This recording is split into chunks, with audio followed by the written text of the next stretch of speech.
Hi friends, welcome to ஜோதிமா சமையல். இன்றைக்கி நம்ம வீடியோவில் என்ன பார்க்க போகிறோன்னா ஒரு முட்டை கிரேவி தான் பார்க்க போகிறோம். அதுக்கு என்னென்ன தேவையான பொருள்னு பார்த்துக்கலாம். இப்போ ஒரு 1/4 மூடி தேங்காய் எடுத்திருக்கேன். அது சின்ன சின்னதாக கட் பண்ணி போட்டிருக்கேன். இப்போ பாருங்கள், ஒரு துண்டு பட்டை, 4-5 லவங்கம், 1 ஸ்பூன் சோம்பு, 1 ஸ்பூன் கடலை மாவு, இதெல்லாம் ஒட்டுக்கா போட்டு நைஸாக அரைச்சிக்கலாம். வச்சுருக்கேன். அதில் ஆயில் விட்டுருக்கேன்.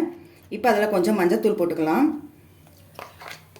மஞ்சத்தூள், கொஞ்சம் காஷ்மீர் சில்லி பவுடர், இப்போ கொஞ்சம் தூள் உப்பு, கொஞ்சமாக பெப்பர் தூள். இப்போ இந்த வேக வச்ச முட்டையை போர்க் ஸ்பூனால் கொஞ்சம் குத்தி விட்டுட்டு போட்டுக்குங்க, இல்லைன்னா வெடிக்கும்.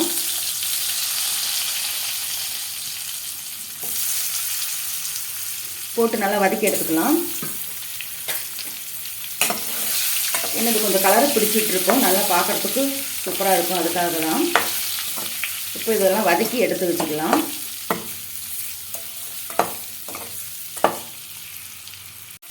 இப்போ இதை வதக்கியாச்சு, இதெல்லாம் எடுத்து வச்சுக்கலாம். இப்போ இன்னொரு கடாய் வச்சுருக்கேன். அதில் ஆயில் விட்டுருக்கேன். அதில் கொஞ்சமாக சோம்பு போட்டுக்கலாம். அப்புறம் ஒரு 2 பெரிய வெங்காயம் பொடிசாக நறுக்கி வச்சுருக்கேன், அதுவும் போட்டுக்கலாம். அப்புறம் கருவேப்பிலை, அதையும் போட்டுக்கலாம். நல்லா வதங்கட்டும். இப்போ கொஞ்சம் இஞ்சி பூண்டு பேஸ்ட்டு போட்டுக்கலாம். பச்சை வாசனை போகிற வரைக்கும் வதங்கட்டும். இப்போ இதுலேயே கொஞ்சம் மஞ்சத்தூள் போட்டுக்கலாம். அப்புறம் தனி மிளகாத்தூள் தேவையான அளவுக்கு, மல்லித்தூள் 1 ஸ்பூன், கறி மசாலா 1 ஸ்பூன், அப்புறம் ஒரு 2 தக்காளி அடித்து வச்சுருக்கேன், அதையும் இதிலே போட்டுக்கலாம். மசாலா போட்டுட்டு தக்காளி போடும்போது நல்ல ஃப்ளேவராக இருக்கும். இப்போ இது பச்சை வாசனை போகிற வரைக்கும் வதங்கட்டும். இப்போ தேவையான அளவு உப்பு போட்டுக்கலாம். இப்போ அரைச்ச தேங்காய் விழுது இப்போ சேர்த்துக்கலாம்.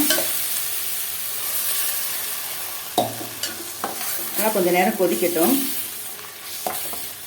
நமக்கு எந்த அளவுக்கு தண்ணி வேணுமோ ஊற்றிக்கலாம். கொதிக்கும் போது கொஞ்சம் கம்மியாகும். இந்த அளவுக்கு இருந்தால் போதும் முட்டை கிரேவிக்கு. இப்போது அது பச்சை வாசனை போகிற வரைக்கும் எல்லாம் கொதிக்கட்டும். இப்போ பாருங்கள், குழம்பு நல்லா கொதிச்சிடுச்சு. இப்போ நம்ம இந்த பொரிச்ச முட்டையை இதில் போட்டுக்கலாம். போட்டு அப்படியே இறக்கிட வேண்டியதுதான். கொஞ்சம் நேரம் அப்படியே விட்டுட்டு இது மேலே கொஞ்சம் கொத்தமல்லி தழை தூவி இறக்கிட்டிங்கன்னா குழம்பு ரெடி. அந்த பொரிச்ச எண்ணெய் இருக்கும், அதை கூட நாம் இது மேலேயே ஊற்றிக்கலாம். இந்த முட்டை பொரிச்சோம் இல்லைங்களா, அந்த எண்ணெயை மேலேயே ஊற்றிடலாம். ஒரு 5 நிமிஷம் போட்டும் வச்சு ஒரு 10 நிமிஷம் போதும் இந்த முட்டை கிரேவி செய்கிறதுக்கு. இது சாதத்துக்கு, சப்பாத்திக்கு எல்லாத்துக்கும் நல்லாயிருக்கும்.